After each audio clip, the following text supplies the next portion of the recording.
العلم هو النور الهادي والمفتاح لكل الخير، من يرد الله به خيرا في الدين يفقهه فيدري. نفهم بالعلم القرآن، بالعلم يزيد الإيمان، وبه يمتاز الإنسان، وبفكر عال وبيان. تنزل بالعلم الرحمات، بالعلم تنال الجنات، وبه ترتفع الدرجات، وتضاعف فيه الحسنات. العلماء يخشون الله.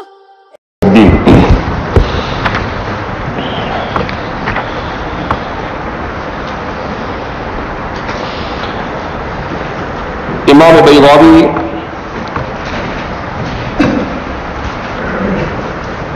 اللہ کے سلسلے میں کلام کرتے ہوئے اب یہ بیان کرنے جا رہے ہیں کہ اب تک کہ اگر اللہ کو مشتق مانا جائے تو اس سلسلے میں لفظ اللہ کے سلسلے میں ائمہ لغت، ائمہ نحو اور ائمہ صرف کی کیا رائے ہے. اب یہاں سے بیان کر رہے ہیں کہ لفظ اللہ کو جن لوگوں نے غیر مشتق مانا ہے، جامد مانا ہے، وہ کیا کہتے ہیں اور ان کے دلائل کیا کیا ہے. تو فرماتے ہیں وقیل عالم لذاته المخصوصة لأنه يوصف ولا يوصف به، ولأنه لا بد له من اسم تجري عليه صفاته ولا يصلح له مما يطلق عليه سواءه، ولأنه لو كان وصفا لم يكن قول لا إله إلا الله توحيدا مثل لا الہ الا الرحمن فإنه لا يمنع الشرکۃ. یہاں پر کلمہ اللہ کے غیر مشتق ہونے کے سلسلے میں مصنف 3 دلائل ذکر کرتے ہیں. مصنف فرماتے ہیں کہ ایک قول یہ ہے کہ عالم لذاتہ المخصوصۃ، کہ لفظ اللہ یہ ذات مخصوصہ کا علم ہے. یہاں پر مصنف نے لفظ اللہ کی تحقیق کرتے ہوئے لفظ جامد کے استعمال کرنے سے گریز کیا، اس لیے کہ جامد ہونا یہ اہل عرب کے یہاں پر کسی چیز میں خلاف اصل ہونا ہے. تو ظاہری اعتبار سے بھی اللہ کی طرف کسی ایسے اسم کی نسبت کرنا جس سے اللہ کی ذات پر نقص کا لزوم ہو، مصنف نے اس سے اجتناب کیا. اسی لیے جامد کے لیے عربی زبان میں 2 لفظ استعمال کیے جاتے ہیں، ایک ہے جامد اور دوسرا ہے مرتجل. مصنف نے دونوں میں سے کسی کا استعمال نہیں کیا اور کیا بیان کیا؟ علم لذاتہ المخصوصۃ، کہ یہ علم ہے ذات مخصوصہ کا، کہ ایک مخصوص ذات پر، معبود برحق پر اس کو بولا جاتا ہے. یہ کسی سے مشتق نہیں ہے، یہ کسی سے مشتق نہیں ہے. تو اتنا بول کر مصنف آگے کیا ہو گئے، بڑھ گئے، اور پھر اس کے بعد انہوں نے اپنے اس قول کے اوپر 3 دلائل کیا کیے ہیں، پیش کیے ہیں. اگرچہ مصنف کے نزدیک یہ قول راجح نہیں ہے، مگر اس کے باوجود مصنف ہر قول کے ساتھ جیسا کہ وہ دلیل کو پیش کرتے رہتے ہیں، اختصار کے ساتھ دلیل کی طرف اشارہ کر دیا کرتے ہیں، ویسے ہی یہاں پر بھی. تو فرماتے ہیں کہ عالم لذاتہ المخصوصہ، کہ عالم ہے ذات مخصوصہ کا. اور جیسا کہ اس سے پہلے آپ کو بتایا گیا، امام سیبویہ اور امام شافعی اور امام احمد بن حنبل، اس طرح کے بہت سارے علماء کی رائے یہی ہے کہ اسے کسی سے مشتق نہ مانا جائے. لِأَنَّهُ يُوصَفُ وَلَا يُوصَفُ بِهِ، مصنف فرماتے ہیں اس لیے کہ وہ موصوف بنتا ہے اور وہ صفت نہیں بن سکتا. لفظ اللہ کے سلسلے میں بیان کر رہے ہیں لِأَنَّهُ يُوصَفُ، اس کی صفت بیان کی جاتی ہے. تو صفت کس کی بیان کی جاتی ہے؟ موصوف کی. تو کیا فرما رہے ہیں کہ اس کی صفت بیان کی جاتی ہے، یعنی وہ موصوف بنایا جاتا ہے. وَلَا يُوصَفُ بِهِ، اس کے ذریعے سے صفت نہیں لائی جاتی، یعنی اس کو بطور صفت کے استعمال نہیں کیا جاتا، اس کو بطور صفت کے استعمال نہیں کیا جاتا. اب جب اسے بطور صفت کے نہیں استعمال کیا جا رہا ہے اور بطور موصوف کے استعمال کیا جا رہا ہے تو گویا کہ وہ عالم ہو گیا. وہ کیا ہو گیا؟ عالم ہو گیا. تو مصنف فرماتے ہیں کہ اللہ کا اطلاق چونکہ سوائے رب ذوالجلال کے اور کسی پر نہیں ہوتا،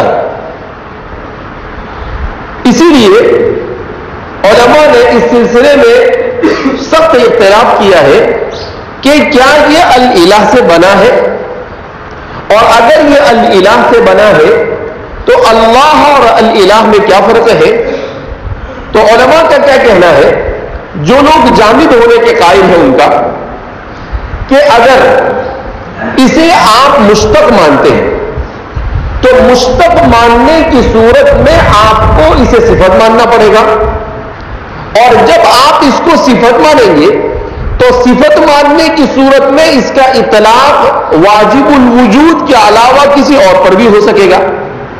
لہذا اس بنا پر اس کو مشتق نہ ماننا ہی بہتر ہے، تاکہ اس کا اطلاق اللہ کے علاوہ، معبود برحق کے علاوہ، واجب الوجود کے علاوہ کسی اور پر نہ ہو سکے. کہا اس لیے بہتر یہی ہے کہ اس کو، اور استعمال بھی ایسا ہی ہے کہ قرآن کریم اٹھا کر دیکھ لو آپ، فرعون نے بھی اپنے معبود ہونے کا دعویٰ کیا لیکن اپنے لیے اللہ کا استعمال نہیں کیا. تو جتنی بھی چیزیں وَاتَّخَذَ إِلَٰهَهُ هَوَىٰ، وہاں پر بھی قرآن کریم نے کیا کہا، جنہوں نے اپنی نفسانی خواہشات کو الہ بنا لیا. دوسرے معبودان باطلہ کے بارے میں بھی قرآن کریم نے جب بھی لفظ استعمال کیا ہے الہ کا استعمال کیا، لیکن اللہ کا استعمال کبھی بھی نہیں کیا گیا بطور صفت کے. اس کا مطلب یہ ہے کہ اللہ کا اطلاق یہ سوائے واجب الوجود کے اور کسی پر نہیں ہوتا ہے. اب جب کسی پر نہیں ہوتا ہے تو اس کے بارے میں یہی فیصلہ کرنا چاہیے کہ یہ کسی سے مشتق نہیں ہے. اس کے بارے میں یہی فیصلہ کرنا چاہیے کہ کسی سے مشتق نہیں ہے. ورنہ الالہ کا استعمال جیسے باطل اور حق دونوں پر ہوتا ہے، ویسے ہی اس کو مشتق ماننے کی صورت میں اس کا اطلاق بھی الالہ کی طرح حق اور باطل دونوں معبودوں پر ہونے لگے گا. لہذا اس بنا پر ان کا کہنا ہے کہ اللہ رب العزت کا یہ نام یہ اللہ کے ساتھ خاص ہے، اور وہ کسی سے نہ بنا ہے اور نہ اس سے کوئی بنتا ہے. وہ بس اسی کے ساتھ خاص ہے، اسی کے لیے وضع کیا گیا ہے، اور اس کے علاوہ اسی لیے امام غزالی وغیرہ فرماتے ہیں کہ لفظ اللہ یہ اعرف المعارف ہے. لفظ اللہ یہ کیا ہے؟ اعرف المعارف ہے. کیا مطلب؟ کہ جتنے بھی معرفہ ہے ان تمام معرفہ میں اگر سب سے زیادہ اپنے اندر کوئی معرفیت رکھتا ہے، سب سے زیادہ کوئی اپنے اندر خاصیت اور خصوصیت رکھتا ہے تو وہ صرف اللہ ہے. کیوں؟ اس لیے کہ اگر زید بولا جائے تو زید کے متعدد افراد کا احتمال ہے. الف لام داخل کیا جائے اور رجل بولا جائے تب بھی متعدد کا احتمال ہے. ضمیر کا استعمال کیا جائے تب بھی متعدد کا احتمال ہے. صرف عربی زبان میں ایک لفظ اللہ ایسا ہے کہ جب وہ بولا جائے تو سوائے اللہ کی ذات کے کسی اور کا تصور کوئی نہیں کرتا ہے کہ وہ صرف اور صرف اللہ پر بولا جاتا ہے.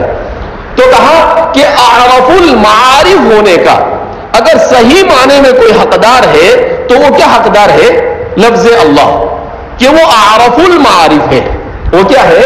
اعرف المعارف ہے، کہ وہ یعنی کہاں پوری عربی زبان کے ذخیرے پوری دنیا کی زبانوں میں کہیں سے بھی اٹھا کر آپ کسی بھی عالم کو کسی بھی معرفہ کو لے کر آؤ، لیکن آپ کو لفظ اللہ جیسا مضبوط معرفہ کہیں پر نہیں ملے گا. کہا اس لیے اس کو اعرف المعارف کہا جاتا ہے. ہمارے نحویوں کے یہاں پر ایک مستقل بحث ہے کہ معرفہ کی جو 7 قسمیں ہیں ان میں سے اعرف المعارف کون ہے. کسی نے علم کو کہا، کسی نے ضمیر کو کہا، پھر جنہوں نے ضمیر کو کہا تو ضمیر میں کون، انا یا انت یا ہوا ہما کون ہے، تو وہ ایک الگ بحث ہے، اس کو اس سے کوئی تعلق نہیں. لیکن یہاں پر جو بحث امام غزالی اور متکلمین اور فقہا نے کی ہے وہ اس حیثیت سے کی ہے کہ لفظ اللہ یہ اعرف المعارف ہے، کہ اس سے پڑھ کر کوئی معرفہ دنیا کے اندر نہیں. جیسے اللہ کی ذات یہ اعرف المعارف ہے، ویسے ہی اس کا نام بھی اعرف المعارف ہے. الا کل شیء ما خلا اللہ باطل، الا کل شیء تدل علی انہ واحد. تو فرماتے ہیں کہ وہ ہستی اگرچہ نظر نہیں آتی، اسی لیے اکبر الہ آبادی کیا فرماتے ہیں کہ تو نظر تو نہیں آتا، تو دکھائی تو نہیں دیتا مگر سمجھ میں آتا ہے. تو دکھائی تو نہیں دیتا مگر سمجھ میں آتا ہے، میں جان گیا کہ تیری پہچان یہی ہے. یہ اکبر الہ آبادی کا شعر ہے. تو کیا کہتے ہیں کہ تو یہ اسی کا ترجمہ ہے، کس کا؟ جو شعر ابھی عربی میں پڑھا گیا کہ عربی میں شاعر کیا کہتا ہے کہ الا کل شیء ما خلا اللہ باطل، اللہ کے علاوہ جتنی چیزیں وہ باطل ہیں. یہ لبید کا شعر ہے. اس لیے ان کے بارے میں آتا ہے کہ اس مسلمان ہونے کے بعد انہوں نے یہ ایک شعر کہا، الا کل شیء ما خلا اللہ باطل، کہ اللہ کے علاوہ ہر چیز باطل ہے. البتہ کیا فرماتے ہیں آگے، کل شیء تدل علی انہ واحد، دنیا کی ہر چیز چیخ چیخ کر کہتی ہے کہ اللہ کا وجود ہے. تدل علی انہ واحد، کہ وہی ایک ذات ہے نظام کائنات کو چلانے والی، اس کے علاوہ کوئی ذات نہیں. اسی کو اردو کے فصیح پیرائے کے اندر میں اکبر الہ آبادی، جن کو حضرت تھانوی رحمۃ اللہ علیہ فرمایا کرتے تھے کہ یہ اللہ تک پہنچا ہوا شاعر ہے، عارف باللہ کہتے تھے. حضرت تھانوی رحمۃ اللہ علیہ علامہ اقبال کو نہیں مانتے تھے لیکن اکبر الہ آبادی کو مانتے تھے. بعض لوگوں نے اکبر الہ آبادی کو خواہ مخواہ شیعہ اور رافضی کہنے کی کوشش کی ہے، یہ حماقت اور بیوقوفی ہے. حضرت تھانوی رحمۃ اللہ علیہ کی ان سے ملاقات ہے جب حضرت لکھنؤ تشریف لے گئے تھے اور حضرت کی مجلس میں آ کر وہ بیٹھے تھے اور حضرت سے اس قسم کے سوالات انہوں نے کیے تھے کہ حضرت خود ان سے بہت متاثر ہوئے تھے. تو انہوں نے یہ شعر کہا، میں بہت زمانے سے ڈھونڈ رہا تھا کہ یہ عام طور پر مقررین بھی اس کو استعمال کرتے ہیں، سبق میں اساتذہ بھی اس کو بولتے رہتے ہیں کہ تو نظر تو نہیں آتا، تو دکھائی تو نہیں دیتا مگر سمجھ میں آتا ہے، میں جان گیا کہ تیری پہچان یہی ہے. تو پتہ نہیں چل رہا تھا کہ یہ شعر کس کا ہے، لیکن ابھی کچھ دنوں پہلے کسی کتاب کے اندر میں پڑھا کہ یہ اکبر الہ آبادی کا شعر ہے. تو اکبر الہ آبادی اسی کو بیان کرتے ہیں کہ تو نظر نہیں آتا ہے لیکن سمجھ میں آتا ہے، اس لیے کہ کائنات کا نظام جو اتنا اسموتھ چل رہا ہے، اتنا آسانی کے ساتھ کائنات کی ہر چیز منظم اپنے اپنی جگہ پر کام کر رہی ہے، یہ اس بات کی گواہی دے رہی ہے کہ کوئی تو ہے اس کے پیچھے جو اس کائنات کے نظام کو کیا کر رہا ہے، چلا رہا ہے اور اس کو جاری و ساری کیے ہوئے ہے. تو فرمایا کہ سمجھ میں نہیں آتا، نظر نہیں آتا مگر سمجھ میں تو آتا ہے کہ تیرے علاوہ اور کسی ہستی کا وجود ہو سکتا نہیں. تو بہرحال چاہے عربی کا شاعر ہو، چاہے اردو کا شاعر ہو، چاہے نحوی ہو، چاہے متکلم ہو، چاہے فقیہ ہو، سب سرگردہ ہے کس میں؟ لفظ اللہ اور حقیقت اللہ کے سلسلے میں. فرمایا وقیل علم لذاته المخصوصة لأنه يوصف ولا يوصف به، اس لیے کہ اس کے وہ موصوف بنتا ہے ولا يوصف به، اور وہ صفت نہیں بن سکتا. لفظی ترجمہ دور حدیث شریف میں پہنچنے کے بعد بھی لفظی ترجمہ آپ کی شان کے خلاف ہے. وَلِأَنَّهُ لَا بُدَّ لَهُ مِنْ اسْمٍ تَجْرِي عَلَيْهِ صِفَاتُهُ وَلَا يَصْلُحُ لَهُ مِمَّا يَطْلُقُ عَلَيْهِ سِوَاهُ. دوسری دلیل بیان کر رہے ہیں. کیا بیان کر رہے ہیں؟ وَلِأَنَّهُ لَا بُدَّ لَهُ مِنْ اسْمٍ تَجْرِي عَلَيْهِ صِفَاتُهُ. اس ذات واجب الوجود کے لیے ایک علم اور اس کا اسم ذاتی کا ہونا ضروری ہے جس پر اس کی صفات کا اجرا کیا جا سکے، جس پر اس کی صفات کا اجرا کیا جا سکے. وَلَا يَصْلُحُ لَهُ مِمَّا يُطْلَقُ عَلَيْهِ سِوَاهُ. اور اللہ کی ذات پر علم کی حیثیت اختیار کرنے کے لیے سوائے لفظ اللہ کے اور کوئی صلاحیت نہیں رکھتا، اور کسی میں صلاحیت نہیں ہے کہ وہ ذات اللہ کا اسم ذات بن سکے. کہا اللہ کا اسم ذات. اب کیا بیان کر رہے ہیں دوسری دلیل؟ کہا دیکھو دنیا میں اللہ کی مخلوق ہر چیز کا نام ہے، کوئی چیز ایسی نہیں جو نام سے خالی اور عاری ہو. چھوٹی سے چھوٹی ذرہ دکھائی دیتا ہے؟ نہیں دکھائی. بڑی مشکل سے جب دھوپ میں سے چھوٹا سا سوراخ ہو تو اڑتا ہوا نظر آتا ہے، لیکن اس کا بھی نام دیا ذرہ، جبکہ وہ بڑی مشکل سے دکھتا ہے. اور اب بیکٹیریا وغیرہ وہ تو دکھتا بھی نہیں جب تک کہ اس کو مشینوں کے ذریعے سے اور بڑے بڑے کیمروں کے ذریعے سے دیکھا. پھر بھی اس کا نام رکھا نیورون. انسان کے دماغ جو کام کرتا ہے وہ کس سے کام کرتا ہے؟ نیورون سے کام کرتا ہے. نیورون انسان کے دماغ کے اندر میں کروڑوں نیورون ہوتے ہیں. ڈی این اے انسان کے بدن کے اندر میں اینٹ کی حیثیت رکھتا ہے. جیسے یہ کھڑا ہے تو اس کے آزو بازو دیواریں کی اینٹ بنی ہوئی ہے، ایسے ہی انسان کا پورا بدن میں جو اینٹ ہے وہ ہے ڈی این اے. اور ڈی این اے اینٹ جیسے مٹی اور پانی کو گرم کر کر بنتی ہے، اسی طریقے سے ڈی این اے بنتا ہے آر این اے سے. تو یہ ایک انسان کے اندر میں اتنا ڈی این اے ہوتا ہے کہ اگر اسے نکال کر زنجیر بنایا جائے تو یہاں سے لے کر چاند تک ایک انسان کا ڈی این اے یہ کتنی مرتبہ چکر مار سکتا ہے؟ 3 مرتبہ چکر مار سکتا ہے ایک انسان کا ڈی این اے. کتنے انسان کا؟ ایک انسان کا. تو اللہ رب العزت کی ذات. اب اللہ رب العزت نے انسان کے بدن میں چھوٹا سا پمپ رکھا ہے. کتنا چھوٹا سا پمپ ہے. یہ دنیا کے اندر میں جو پمپ ہوتے ہیں یہ بہت تو کسی چیز کو دور تک بھیج سکتے ہیں. کتنا بھیج سکتے ہیں؟ 7 میٹر تک. کتنا میٹر تک؟ اور بہت بڑی موٹر ہو تو 7 کلومیٹر تک پانی کو لے جا سکتی ہے. کہا یہ چھوٹا سا پمپ ہے. انسان کے بدن میں جو رگیں ہیں ان رگوں کو اگر پھیلایا جاوے تو یہ رگیں بڑی جو رگیں ہیں وہ تقریباً 90 کلومیٹر ہوتی ہے. اور اگر چھوٹی چھوٹی رگوں کو ملایا جاوے تو انسان کے بدن سے جو رگیں نکلتی ہے وہ 10,000 کلومیٹر. کہا ان سب کے اوپر ایک ہی پمپ پورے بدن کے اندر میں کیا کر دیتا ہے؟ اس کے خون کو دوڑاتا ہے. تو اگر انسان سائنسی اعتبار سے اللہ کی مخلوق کے اوپر غور کرے، خود اپنی تخلیق کے اوپر ان معلومات کو جاننے کے بعد، تو انسان صرف یہی کہہ سکتا ہے کہ یہ صرف اللہ کے حکم اور اس کے فضل سے چل رہا ہے.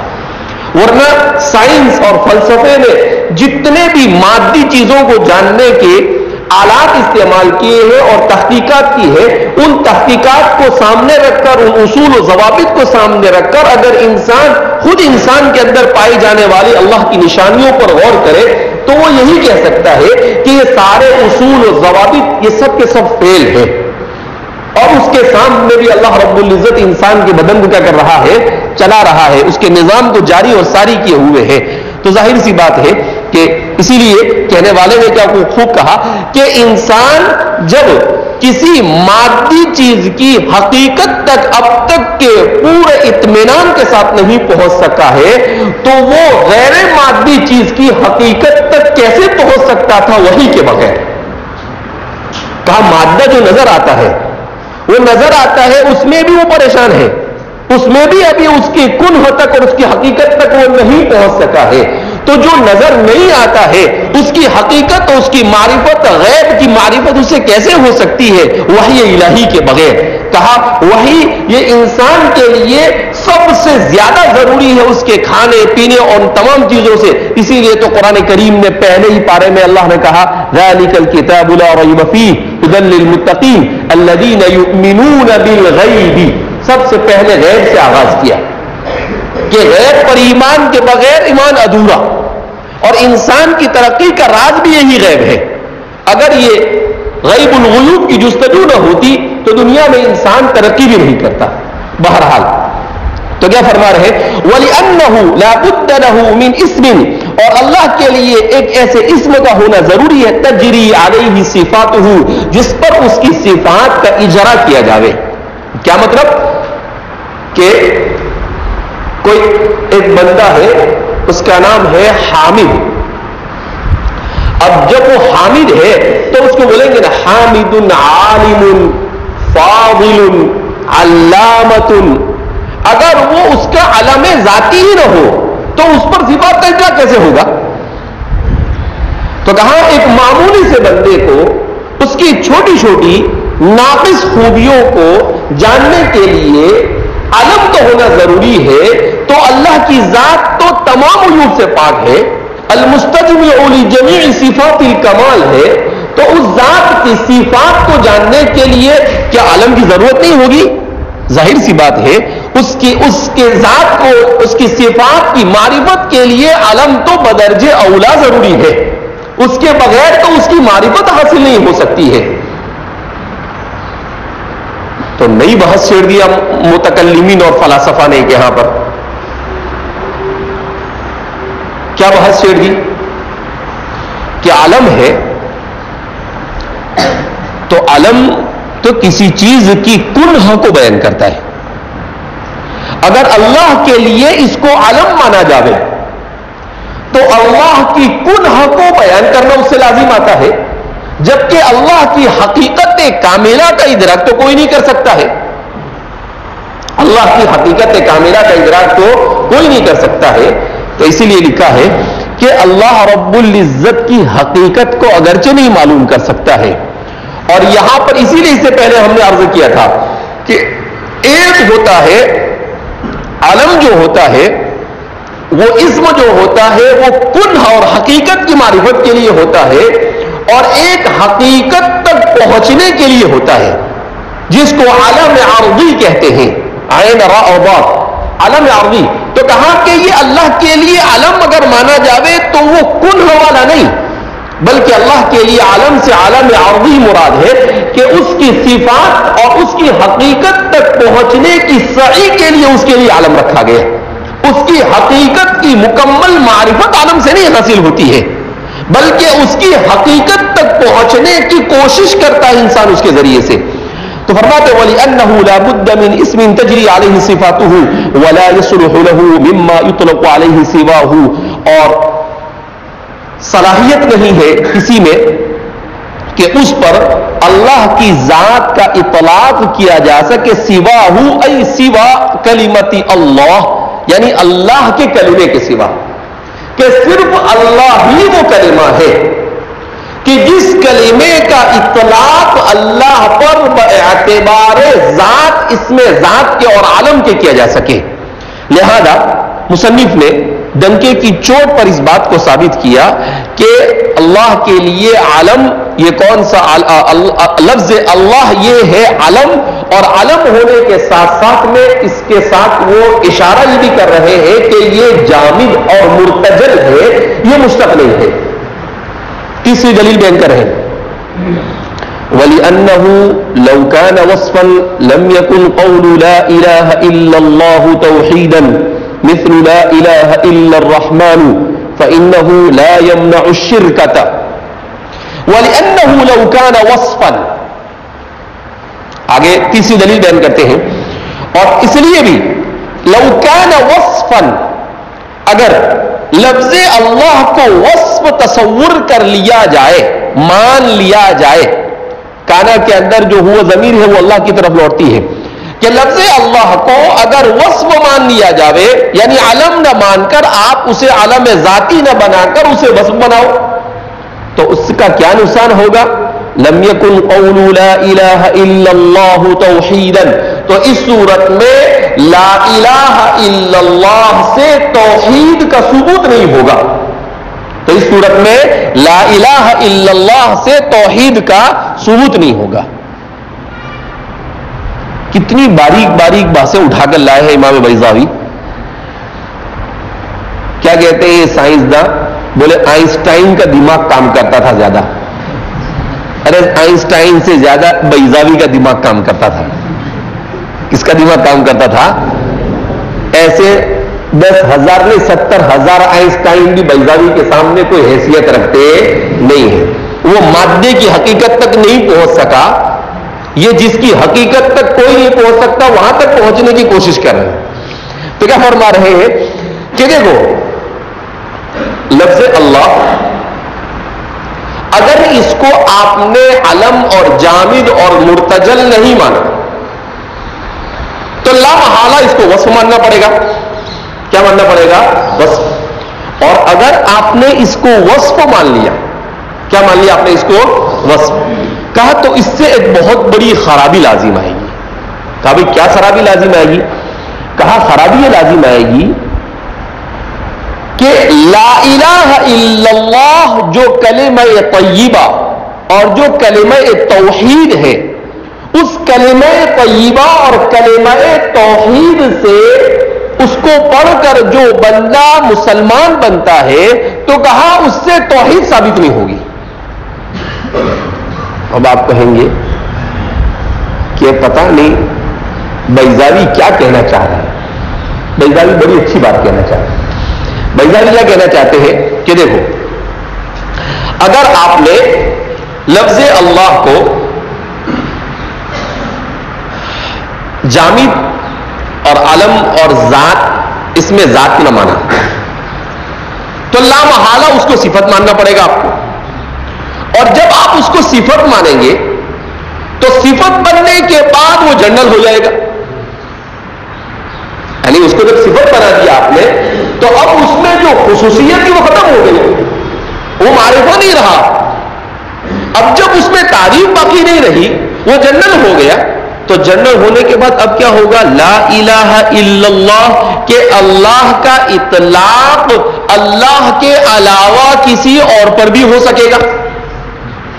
اللہ کا اطلاق اللہ کے علاوہ کسی اور پر بھی ہو سکے گا کہ کوئی معبود نہیں ہے مگر اللہ. اب وہ اللہ کو آپ نے صفت مان لیا تو اس کو آپ کسی اور پر بھی بول سکتے ہیں، جبکہ اللہ کا اطلاق کسی اور پر ہوتا ہی نہیں. اسی لیے تو اسے توحید ثابت ہوتی ہے. اسی لیے تو اللہ رب العزت نے ایسا نہیں کہا لا الہ الا اللہ کہا، ایسا نہیں کہا لا اللہ الا اللہ نہیں کہا. بات سمجھ میں آ رہی ہے؟ لا الہ الا اللہ کہا. کیوں؟ اس لیے کہ کلمہ الہ کا اطلاق، کلمہ الہ کا اطلاق یہ تو ہر ایک پر ہوتا ہے. کلمہ الہ کا اطلاق تو ہر ایک پر ہوتا ہے مگر کلمہ اللہ کا اطلاق سوائے اللہ کے کسی پر نہیں ہوتا. تو دونوں اپوز ہو گئے، ایک جنرل ہو گیا اور ایک خاص ہو گیا.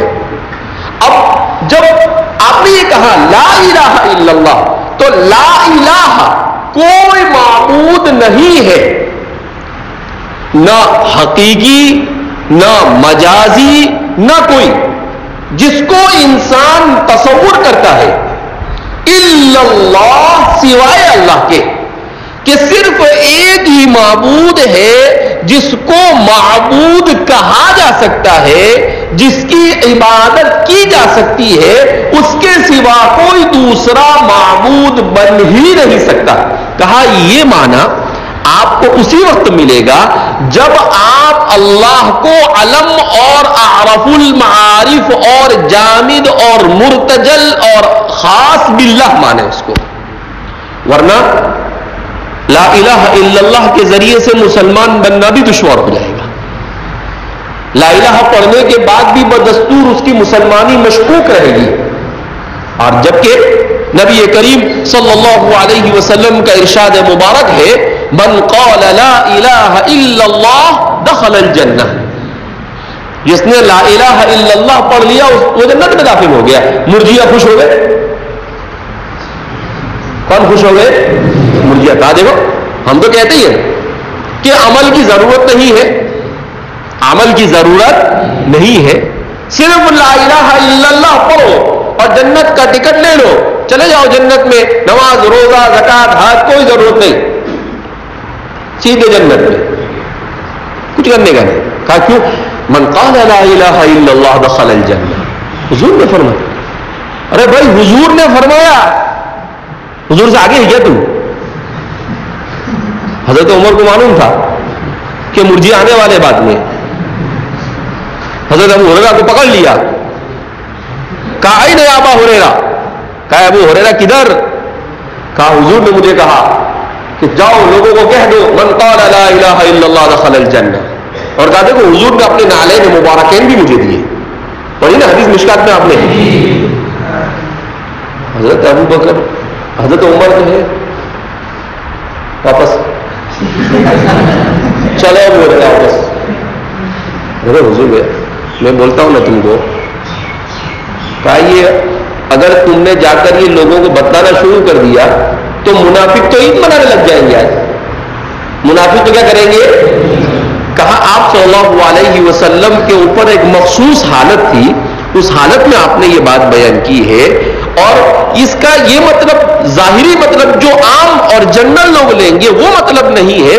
لہذا اس بنا پر آپ دوبارہ تشریف لے چلیے. نہیں جانے دیا ان کو، واپس بلا دیا. تو اس کا مطلب کیا ہوا کہ لا الہ الا اللہ سے توحید ثابت ہو جاتی ہے، مگر صرف لا الہ الا اللہ سے توحید کا اقرار یہ نجات کے لیے کافی نہیں.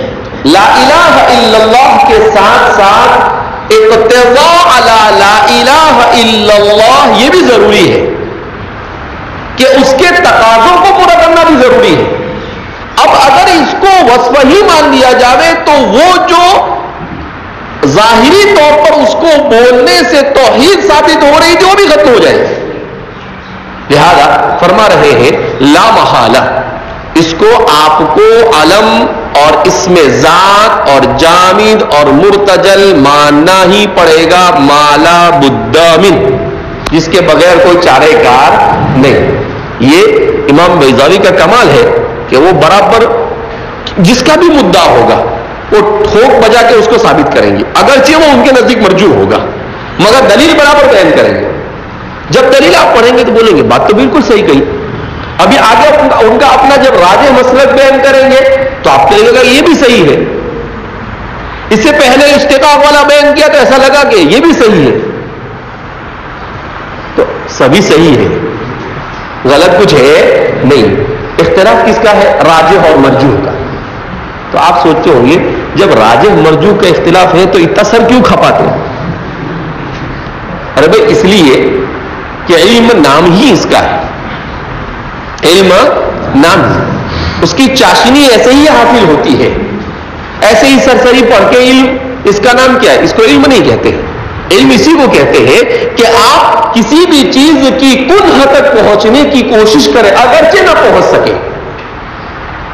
کوشش کرنا یہی تو مطلوب ہے. وَسَعَى لَهَا سَعْيَهَا وَهُوَ مُؤْمِنٌ فَأُولَٰئِكَ كَانَ سَعْيُهُمْ مَشْكُورًا.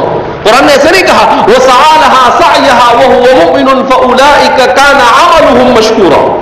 نہیں، كَانَ سَعْيُهُمْ مَشْكُورًا، اس کی سعی مشکور ہے. تو اللہ بندے سے سعی مانگتا ہے. عمل تو سعی کا ایک ذریعہ ہے. اسی لیے امام صاحب نے کیا کہا کہ عمل یہ رکن نہیں ہے، عمل یہ شرط ہے. اگر رکن مانا جاوے تو اس صورت میں اگر عمل نہیں ہوگا تو نجات نہیں ہوگی. جبکہ بہت ساری ایسی نظیریں موجود ہیں جس میں عمل نہیں پایا گیا اور نجات ہو گئی. اچھا شرط بھی مان لیا جاوے تو ظاہر سی بات ہے کہ رکن اور شرط میں صرف داخل اور خارج کا فرق ہے، ورنہ حکم تو دونوں کا ایک ہی ہوتا ہے. حکم تو دونوں کا ایک ہی ہوتا ہے. تو اس سے کیا فرما رہے ہیں کہ لا الہ الا اللہ توحیداً وَلِأَنَّهُ لَوْ كَانَ وَصْفًا، اور اگر اسے وصف مان لیا جاوے تو لا الہ الا اللہ کا جو قول ہے اس سے توحید ثابت نہیں ہوگی. مثل لا الہ الا الرحمن فإنه لا يمنع الشرکۃ، اس لیے کہ اگر کوئی لا الہ الا الرحمن پڑھے تو اس سے وہ مسلمان نہیں ہو سکتا ہے. لا الہ الا اللہ ہی پڑھنا پڑے گا. سوال پیدا ہو, الرحمن کے سلسلے میں بھی تو کہا جاتا ہے یہ کہ یہ اللہ کا ذاتی عالم ہے, اگرچہ قول مرجو ہو جو بھی ہو الگ بات ہے, لیکن کہا گیا پھر تو کہا اس لیے کہ رحمان کا اطلاق اللہ کے علاوہ غیر اللہ پر بھی ہوتا ہے. جیسے مسیلمہ ابن حبیب الکذاب کو رحمان الیمامہ کہا جاتا تھا مع انہ ظالم الیمامہ, بڑا ظالم تھا, لیکن اس نے اپنے آپ کو مشہور کر دیا تھا کہ رحمان الیمامہ. تو الرحمن کے ذریعے سے توحید نہیں ثابت ہوتی, جو مطلوب ہے جب نہیں ثابت ہوتی ہے تو لا الہ الا الرحمن. اب مصنف اپنا مدعا کیسے ثابت کر رہے ہیں کہ دیکھو الرحمن سے کیوں نہیں ثابت ہو رہی ہے, اس لیے کہ وہ وصف اور صفت ہے, اس لیے کہ وہ وصف اور صفت ہے. اور اللہ یہ علم مصدر نہیں بلکہ یہ علم جامد اور مرتجل ہے اور اعرف المعارف ہے, اس لیے صرف الا اللہ کہہ دینے سے توحید ثابت ہو جا رہی ہے. تو ہاں لہذا فرما رہے ہیں کہ ان تمام چیزوں سے یہ سمجھ میں آ رہا ہے کہ اللہ کی ذات یہ بہرحال یہ اللہ کے ساتھ خاص ہے, یہ مرتجل ہے, یہ صرف اللہ کے علاوہ کسی اور پر نہیں بولا جاتا. آگے بات کیا بن گیا فَإِنَّهُ لَا يَمْنَعُ الشِّرْكَةَ, اس لیے کہ وہ شرکت سے مانع ہے. فَإِنَّهُ وہ شرکت سے مانع نہیں ہے. کون؟ الرحمن. کیا بیان کر رہے کہ عالم کس کو کہتے ہیں؟ کا ایک ہوتا ہے وصف اور ایک ہوتا ہے عالم. عالم جو ہوتا ہے وہ شرکت غیر سے مانع ہوتا ہے اور وصف یہ شرکت غیر سے مانع نہیں ہوتا ہے. تو اللہ یہ شرکت غیر سے کیا ہے؟ مانع ہے کہ اللہ کے علاوہ کسی اور کی شرکت اس میں ہے ہی نہیں. تو علم کا جو قاعدہ ہے کہ مانع عن شرکہ ہو, کسی دوسرے کو اپنے اندر داخل اور شریک ہونے سے روکنے والا ہو, وہ اللہ پر صادق آ رہا ہے, منطبق ہو رہا ہے, رحمان پر منطبق نہیں ہو رہا ہے. لہذا اس بنا پر فرما رہے ہیں کہ فَإِنَّهُ لَا يَمْنَعُ الشِّرْكَ, اس لیے کہ وہ شرکت کے لیے مانع نہیں ہے. لہذا لا الہ الا الرحمن کہنے سے کوئی آدمی مسلمان ہو سکتا نہیں. اب اس کے بعد مصنف اپنا راجح قول بیان کریں گے اور وہ دونوں کو جمع کرنے کی کوشش کریں گے, جامد اور مشترک دونوں کو جمع کرنے کی کوشش کریں گے. اور صاحب روح المعانی ان کے اس جمع کرنے کی سعی کے اوپر بھی کلام کریں گے. صاحب روح المعانی وہ کہیں گے کہ کلام پر اچھا کیا ہے لیکن اصول کے اعتبار سے بات بیٹھتی نہیں ہے. صاحب روح المعانی کہتے ہیں یہاں تو ایسے وفوق کل ذی علم علیم, اس کی صحیح مثال اگر کہیں مل سکتی ہے تو وہ ہمارے علماء کے یہیں مل سکتی ہے. تو کیا فرما رہے ہیں وَالْأَظْهَرُ أَنَّهُ وَصْفٌ فِي أَصْلِهِ لَكِنَّهُ لَمَّا غَلَبَ عَلَيْهِ بِحَيْثُ لَا يُسْتَعْمَلُ فِي غَيْرِهِ وَصَارَ لَهُ كَالْعَلَمِ مِثْلَ السُّرَيَّا وَالصَّعِقِ أُجْرِيَ مَجْرَاهُ فِي إِجْرَاءِ الْأَوْصَافِ عَلَيْهِ وَإِمْتِنَاعِ الْوَصْفِ بِهِ وعدم تطرق احتمال الشركة إليه لأنه ذاته من حيث هو بلا اعتبار أمر آخر حقيقي أو غير معقول للبشر فلا يمكن أن يدل عليه بلفظ ولأنه لو دل على مجرد ذاته المخصوصة لما أفاد ظاهر قوله سبحانه وتعالى وهو الله في السماوات معنى صحيحا ولأن معنى الاشتقاق هو كون أحد اللفظين مشاركا للآخر في المعنى والتركيب وهو حاصل بينه وبين الأصول المذكورة وقيل أصله لاها یہاں تک بات ختم ہو گئی. یہ اپنا مسلک بیان کر رہے ہیں اور پھر اس کے بعد جو بالکل کسی اعتبار میں نہیں اس آخری مسلک کو بیان کریں گے سریانی والا. اچھا اب مصنف کیا بیان کر رہے ہیں والازہر ای الارجح اور راجح اور سب سے زیادہ اظہر من الشمس اگر کوئی قول ہے عند المصنف تو کیا ہے؟ انہ وصف فی اصلہ، کہ اپنی اصل کے اعتبار سے تو اللہ یہ وصف ہے، اپنی اصل کے اعتبار سے تو اللہ کیا ہے؟ وصف ہے. لیکنہ لما غلب علیہ، لیکن اس پر جب عالمیت کے طور پر استعمال کیا جانے لگا تو عالمیت غالب آ گئی. تو عالمیت کیا ہو گئی؟ غالب آ گئی. کہا جیسے سریا اور الصاعق اجری مجراہ، تو اب یہ عالم کے قائم مقام مر گئے، جاری مجرا صحیح کے جیسا. فی اجراء الاوصاف علیہ، اوصاف کو اس پر جاری کرنے کے سلسلے میں، وامتناع الوصف به، اور اس کے ذریعے سے صفت کو بیان کرنے کے سلسلے میں، ممتنع ہونے کے سلسلے میں، کیا اس کو صفت بنایا جا سکتا نہیں. اچھا مصنف کیا بیان کر رہے ہیں کہ دیکھو ہم دونوں کو جمع کرتے ہیں، ہم دونوں کو کیا کرتے ہیں؟ جمع. کہا کیسے جمع کرتے ہیں؟ اس طور پر جمع کرتے ہیں کہ اس کو علم بھی مان لیتے ہیں اور وصف بھی مان لیتے ہیں. ایسا کیسے ہوگا؟ علم بھی مانیں گے وصف بھی مانیں گے؟ کہا ممکن ہے، گھبراؤ مت. کہا وہ کیسے؟ کہا وہ ایسے کہ جو اشتقاق کے سلسلے میں اتنے سارے قول پڑھے آپ نے، اس کو بیکار نہیں کرنا نا آپ کو. ہمیں وقت گیا اتنا سارا، مصنف کا وقت گیا، لغویین کا وقت گیا، ہمارا سمجھنے سمجھانے میں وقت گیا، 2 3 دن نکل گئے. یا انسان کا وقت بہت قیمتی ہے.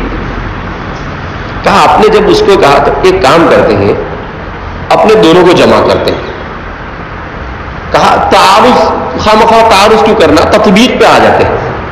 تو دونوں کو جمع کرنے کی کوشش کرتے ہیں، اور دونوں کو جمع کرتے ہوئے کیا فرماتے ہیں کہ دیکھو اگر دیکھا جائے اصل کے اعتبار سے، صرف نحو اور اشتقاق کے قواعد کے اعتبار سے، تو یہ سمجھ میں آتا ہے کہ اللہ یہ وصف ہونا چاہیے. کیا ہونا چاہیے؟ وصف ہونا چاہیے. کہا وصف ہونا چاہیے تو پھر خرابیاں لازم آئی. کہا صبر. کہا وصف ہونا چاہیے بولا نا، وصف ہے نہیں بولا. کیا بول رہے ہیں؟ ہونا برابر ہے. یہ وصف ہونا چاہیے، مگر چونکہ اس کا استعمال رب ذوالجلال کے لیے ہونے لگا تو اب وہ وصفیت کے زمرے سے نکل کر عالمیت میں داخل ہو گیا باعتبار استعمال کے. باعتبار استعمال کو حقیقتاً وصف رہا اور استعمال کے اعتبار سے بن گیا وہ عالم.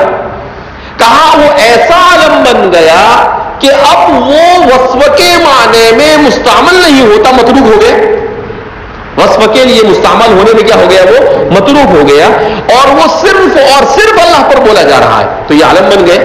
تو کہا دونوں چیزیں جمع ہو گئی، اور اگر جمع کر دیا تو آپ کو ٹینشن کیا ہے؟